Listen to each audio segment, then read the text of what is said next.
if you're new here and you haven't subscribed, please do subscribe. But if you remember, I'd just like to say welcome back. And today I just wanted to drop in and give you guys like a short tip or a small tip on how to preserve your cassava.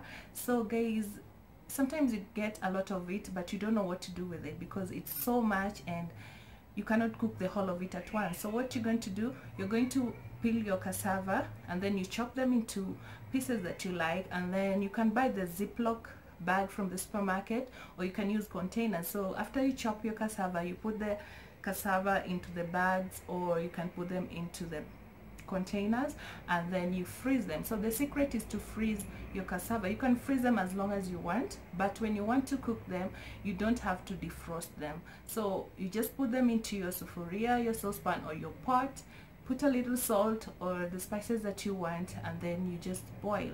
So today I'm just going to give you a small recipe on how to fry your cassava, and it's going to be super delicious. You can take it with tea or juice or anything that you like. So guys, I hope that you're going to enjoy the rest of the video, and give it a thumbs up, leave a comment in the comment section if you would like to air out your views, and I'd be glad to answer to some of them. So guys, enjoy the rest of the video and see you in my next video.